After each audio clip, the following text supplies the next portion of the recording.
So when I first heard this news that came out recently, I had to legitimately sit there for a couple minutes like I was the thinker, kind of just rubbing my chin to kind of think about, well, what does this actually mean? Is this a good move if this does happen? And the more and more I thought about it, the more and more I realized that Matt Rowell potentially going to the Geelong Football Club is actually low-key a match made in heaven and is actually a really good move. For those of you who have legitimately no idea what I'm talking about, there was a recent report that said that Geelong is targeting Matt Rowell as the club's latest trade coup. Rowell met with Chris Scott and Andrew Mackey in a private apartment in Melbourne's Bayside. Again, maybe they were just filming an episode of Casting Couch, or maybe they were legitimately actually talking about getting Matt Rowell to the team in 2025. Now, before I do go and get into my thoughts and opinions about why I think at the end of 2025, Matt Rowell going to Geelong actually wouldn't be a bad idea. Just like to say there's still a decent amount of you guys who watch these videos who are not yet subscribed to the channel. So if you could do me a massive favor and leave a like on this video, subscribe. It means a lot to me if you could. It tickles me in my private areas better than any woman could ever do, or better than what my uncle tried to do to me as a child. It would of course mean a lot to me if you guys did that. Again, I've spoken about it on the channel before. It looks like Matt Rowell is one of the strongest chances to leave in the upcoming free agency out of most players that are in it. Again, he's in a really weird situation because for the first time in the history of the Gold Coast Suns Football Club, they can actually low-key afford to lose a free agent, and it's not like World War III. It's not like some terrible thing that's going to happen to their team. Again, for generations, at least it's felt like it, the Gold Coast Suns have had elite players come in and elite players go out heading into their prime. Again, Tom Lynch, Dion Prestia, Gary Ablett was probably a bit past his prime, obviously, but that's another one. Stephen May, of course. So many legends of the Gold Coast Suns Football Club, or players who were supposed to be legends of the Gold Coast Football Clubs who became legends elsewhere, have left their club over the years. But in the last 5 or so years, the Gold Coast Suns have done a really good job at being able to keep their players, but not only keeping them, but bringing in talent from other teams. Like, of course, we just recently saw them bring in Daniel Rioli and John Noble.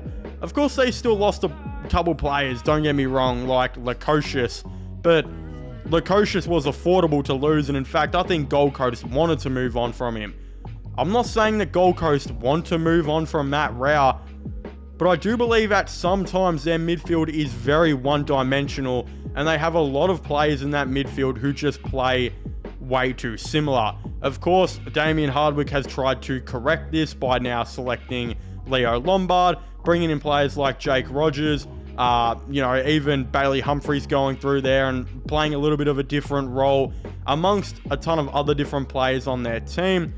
But it still feels like it is very one-dimensional, and I think with them looking to draft Zeke Euland as a top 3 pick in the 2025 draft as a academy selected player, they now have room to lose a guy, and it doesn't mean that they have to overpay to keep a guy like Matt Rowell, like they've had to do with so many previous guys before, like even Jack Lukosius, who they overpaid to keep. Matt Rowell, as we speak, is currently meeting with a ton of different Victorian teams. There's been rumours and reports that he has met with Hawthorn, who I think would be a good move. There has been rumours and reports that he's met with Collingwood, which I think would be an elite move. If you think about it, Collingwood's 2 biggest needs are a key forward and a number 1 contested clearance inside midfielder to, of course, help out Nick Dacos, Jordan De Goey, and the probably declining Tom Mitchell is the best way to say it.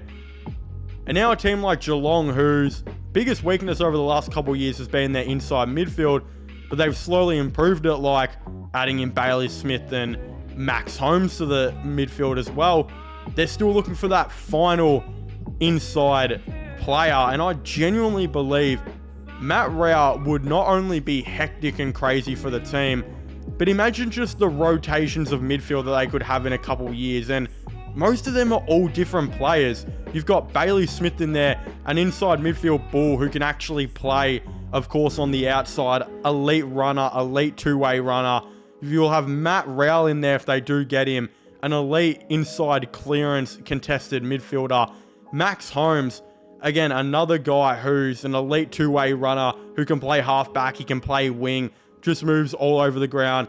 Patrick Dangerfield, you can rest him forward. Jai Clark, again, he's eventually developing into being a really good ball user, a very good skillful player who will be in the team probably over the next couple years. Jack Bowes, a guy who's got a really good defensive game to his arsenal. You can put him in the midfield. He can do a lockdown job on a guy. You got Cam Guthrie and Mitch Duncan, who are the inside midfielders who can move to the wings as well.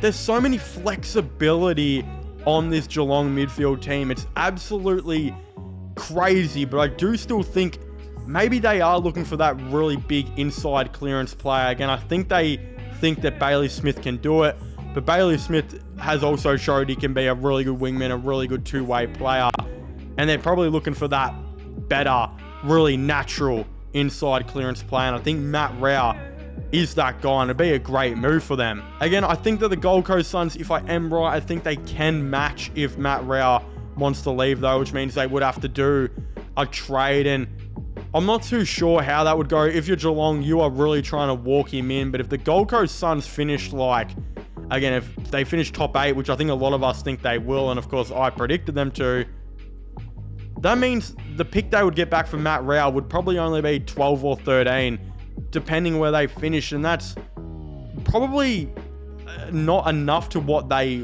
want. Again, they're probably going to be after like a top 8 pick, and is Matt Rowell worth that or not? People will argue, and I'll let you guys argue about that in the comment section down below, but they might just be a pain in the ass to try and match it and get some extra picks out of the Geelong Football Club. So that will be an interesting one that the Cats will, of course, have to go and work out.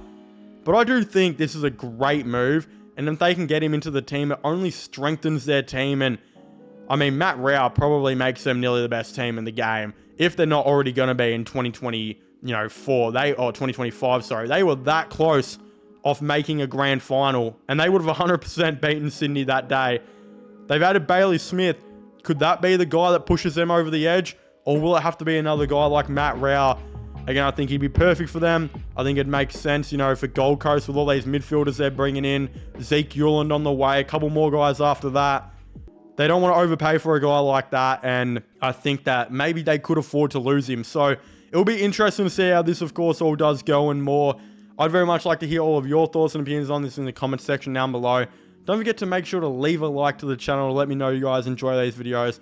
Subscribe to my gaming channel, which will be linked down below. Subscribe to this channel as well, and I guess I'll see you guys next time. Goodbye.